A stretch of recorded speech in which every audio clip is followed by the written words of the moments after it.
Okay, I should say it. Okay. This is what happened in San Jose State sports this week. UC Davis edges Spartans in pivotal midseason matchup after a tough loss to cross-country rival Santa Clara University. The San Jose State Spartans women's tennis looked to bounce back on Saturday. Its then 500 record was a far cry from a hot 3-1 start to the season, and an overcast day seemed to be the perfect setting for a potential turning point in their season.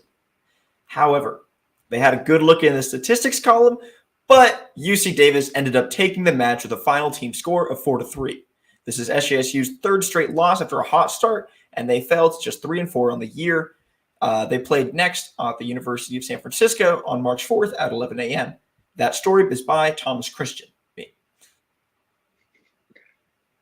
Don's aggressive small ball stonewalled. Whoa. Don's aggressive small ball stonewalled by Spartans. Oh my God. That small ball stonewalled is crazy, bro.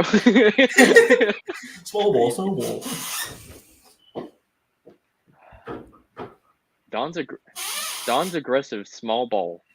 Jeez. Don's aggressive small ball stonewalled by Spartans during win.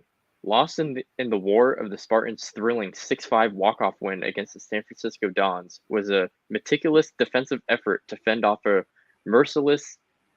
Jesus Christ, Matt, are you serious? So many adjectives. Blitzkrieg, is that how you pronounce it? Yeah. All right. You just got the thesaurus going the whole time he's like talking right now. All right, I'm just going to start all over again. Yeah. Don's aggressive small ball stonewalled by the Spartans during win. Lost in the war of the Spartans' thrilling 6-5 walk-off win against the San Francisco Dons was a meticulous defensive effort to fend off a merciless blitzkrieg featuring bunts and aggressive base running. Without it, the comeback would have fallen down like a house of cards. Story by Matt Weiner. Men's basketball pounded by Aggie assault on senior night. The San Jose State men's basketball team fell 75-52 Friday against a ferocious Utah State in the final conference game for both teams. Spartans finished the season at last place in the Mountain West Conference, looked ahead to next season with enthusiasm, looking to improve from a tumultuous year. And that story is by Naveen Krishnan. Okay, so I just realized the next one that I'm doing, it's like a preview. So obviously the game already happened. So I would just exit those out because I had an opinion. I just exited. So okay, cool. Let me just make sure.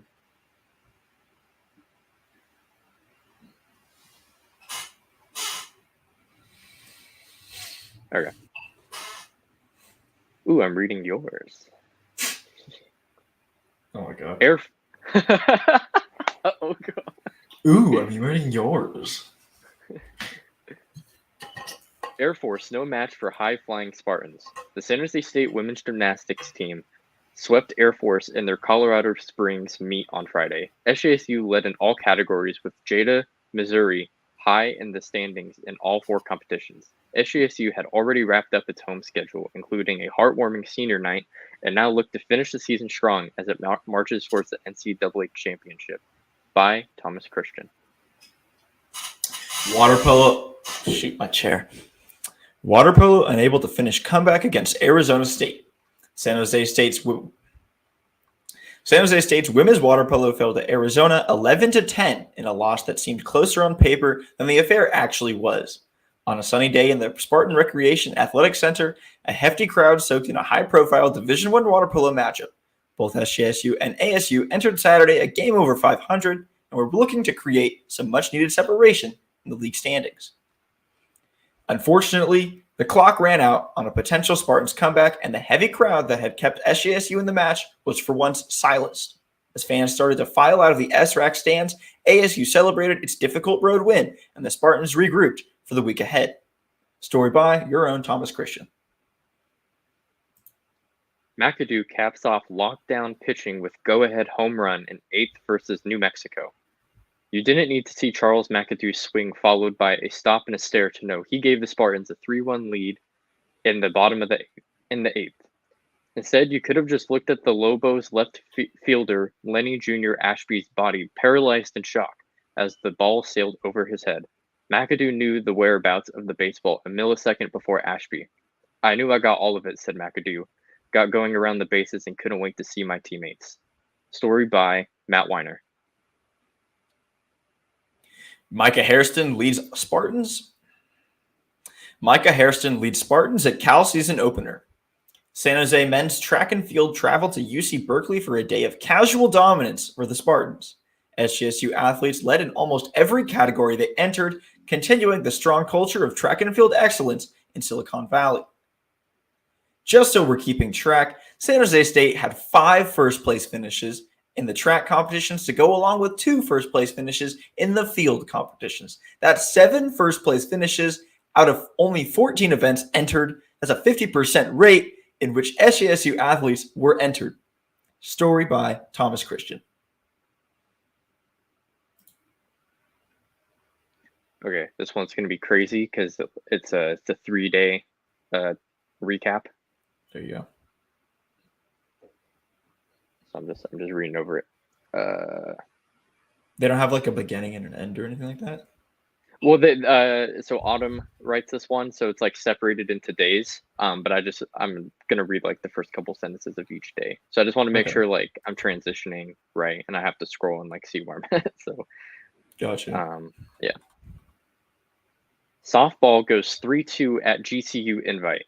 This was a 3-day event, and the San Jose State women's softball team traveled this weekend to Phoenix, Arizona to play in the Grand Canyon University Invitational, which started bright and early Friday morning. On day 1, junior first baseman Charisma Bergson? Charisma? Yeah, I'm just going to say it like that. I'm just going to start from the day 1. Go for it.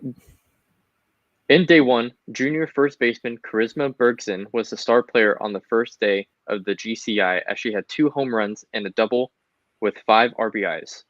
In day 2, SJSU started its second day by playing with Montana Grizzlies once again. Oh my God. SJSU started its second day by playing the Montana Grizzlies once again after their 2-run loss Friday morning. This game went to 8 innings, but the Spartans could not come out on top as the Grizzlies managed to score a run during the 8th, 2-1. SJSU played Grand Canyon University during the last game of the GCU Invitational on Sunday morning. The game only went 5 innings as the Spartans showed no mercy to GCU. SJSU took the lead and ran so far the Lopes probably didn't even have enough time to react. Just in the first inning, the Spartans shot out of the park with 6 runs, instantly taking the lead 6-0. Story by Autumn Blue. A chaotic 4-run 2-out alley in the 8th gives SJSU first conference series win. The Spartans bench was shredding their voice boxes like it was Parmesan over some shrimp scampi. Each "here we go" and "attaboy" was desperately needed as the Spartans were down 2-0 in the bottom of the 8th inning. Brady Hill's leadoff walk was quickly followed by outs from Robert Hamchuk and Hunter Doro. Doro's out was productive as it advanced Hill into scoring position with Saturday's hero, Charles McAdoo, heading to the plate. Spartan seasons Wait, sorry. I didn't. My bad. I was like scrolling to the bottom of my bed. Let's see. The situation wasn't as messy as a porta potty at Coachella, but it wasn't sparkling clean either. Sanchez came up huge, getting a late lazy fly out to right field to end the inning. The Lobos wasted a huge opportunity and kept the Spartans within striking distance. Sunday's win marked the first conference series win of the year and provided a big statement to the Mountain West that SJSU won't roll over when the going gets tough. Story by Matt Weiner.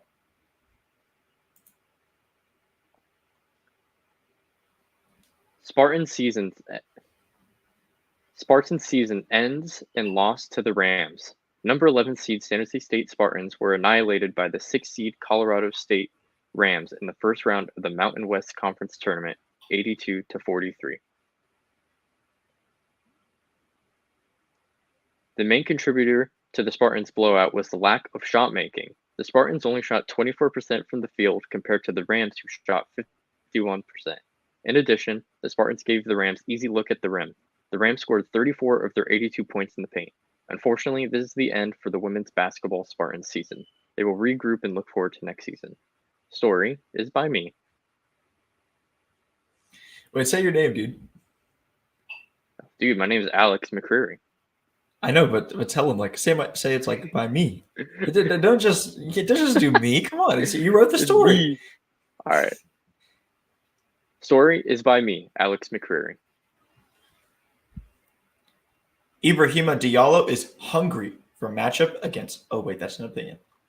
Okay, I only have one more. Do you have one more? This is a preview. Well, actually, I think I have two.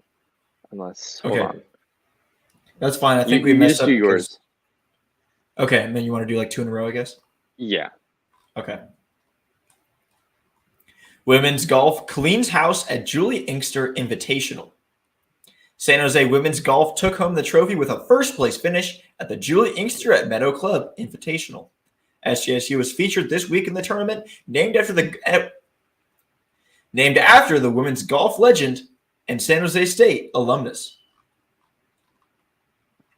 The trio of Un, Lopez Ortega, and Arweyfial